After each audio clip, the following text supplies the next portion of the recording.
कि रांझन गांव बड़ा फेमस गांव है। रांझन गांव, ये वहाँ के लोग जो यहाँ पे आए हुए हैं, ये इसलिए आए हैं, नगरोटा असेंबली के रहने वाले लोग रांझन गांव में रहते हैं। जम्मू से 7 से 10 किलोमीटर पास है, वहाँ तक पानी नहीं पहुँचा पा रही जम्मू कश्मीर की गवर्नमेंट। जम्मू कश्मीर का प्रशासन, चीफ इंजीनियर वहाँ तक पानी नहीं। छठे दिन पानी आता है। हम चेतावनी देना चाहते हैं, 3 दिन का समय, 1 हफ्ते का समय है आपके पास। अगर 1 हफ्ते में इनका पानी रेगुलर नहीं हुआ तो चीफ इंजीनियर के दफ्तर में जाके लॉक लगाएंगे। फिर मत बोलना गुंडागर्दी कर। एक अब दूसरा मुद्दा आया डॉक्टर मधु का। डॉक्टर मधु, आपने देखा कि एक ही शेर जम्मू कश्मीर में 89 एमएलएज के बीच में एक एमएलए ऐसा है जो जितने भी जम्मू कश्मीर के एमएलएज हैं, जब वो हॉस्पिटलों में जाते हैं, वो कब जाते हैं? वो तब जाते हैं जब कोई ट्रेजेडी हो जाती है, कोई हमला हो जाता है, उनको देखने जाते हैं। लेकिन हमारा महराज मलिक, आम आदमी पार्टी का एमएलए, वो हमेशा जीएमसी डोडा में विजिट करता था, हर जगह विजिट करता था कि आखिर उनके लोगों का क्या हालत है। जब वो विजिट करना स्टार्ट किया, उसको कंप्लेंट आई कि यहाँ पे बहुत से लोगों की प्रॉब्लम आ रही है, यहाँ पे डॉक्टर जो है वो तानाशाही कर रहे हैं, खास करके डॉक्टर मधु जो है वो अपना प्राइवेट क्लिनिक खोल के बैठी हुई है, बुलाती है और मोटे पैसे लूटती है। तो जब महराज मलिक ने उसका सर्टिफिकेट निकलवाया, आरबीए का झूठा सर्टिफिकेट लगाकर, आप बताइए, फेक सर्टिफिकेट लगाकर एडमिशन ली है एमबीबीएस में, जाने कि उसकी फेक डिग्री हुई। तो जब उसकी फेक डिग्री है, उसको एचओडी भी बनाया गया है। और वो आज तक कितने लोगों के, कितने पेशेंट के साथ उसने मिसबिहेव किया है, गलत किया है, इतनी कंप्लेंट गई है। सोचिए कितनी पावरफुल है वो, उसके खिलाफ कोई एक्शन नहीं होती। और एक्शन किसके खिलाफ हुआ? जिसने आवाज़ उठाई, महराज मलिक के खिलाफ।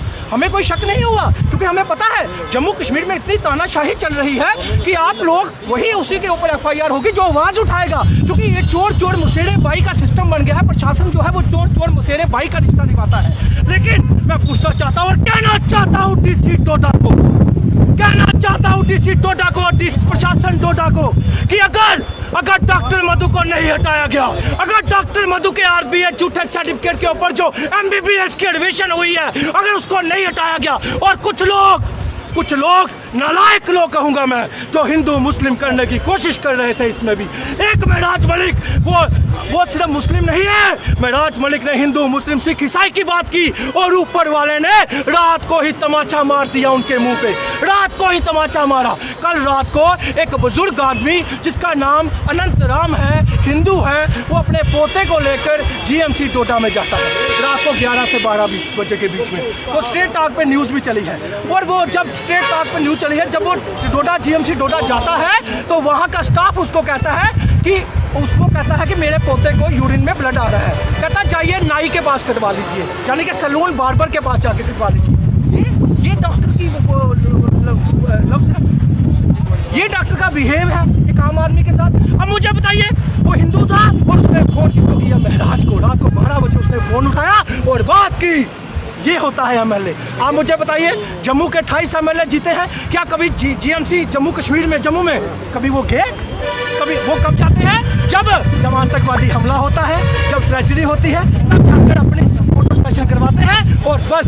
लेकिन हमारा महराज मलिक जो है वो हर एक गरीब का आवाज़ बनता जा रहा है, हर एक गरीब का पिता जाता है। शायद इसी वजह से डाइजेस्ट नहीं हो रहा, और प्रशासन को कहना चाहते हैं, डीसी डोडा को कहना चाहते हैं कि हमें पता है डॉक्टर मधु बहुत पावरफुल है, क्योंकि चोर मुसेरे भाई उनके साथ मिल गए हैं। लेकिन एक चीज़ याद रखिएगा, जब आप पूरा प्रूफ देने के बाद, आरबीए का सर्टिफिकेट, झूठा फेक सर्टिफिकेट लगाने के बाद अगर उस पर एक्शन नहीं हुआ, तो ठीक 1 हफ्ते के बाद अगर उसमें नौकरी उसकी नहीं गई, उसकी नौकरी छीनी नहीं गई, अगर टीम बनाकर उसको बाहर नहीं निकाला गया, अगर उसको फिर भी वहाँ पे एचओडी रखा, तो यह याद रखिएगा कि पूरे जम्मू कश्मीर में हर जगह प्रोटेस्ट होगा, रोड ब्लॉक होंगे, जब तक एफआईआर महराज भाई पे लगाते हैं।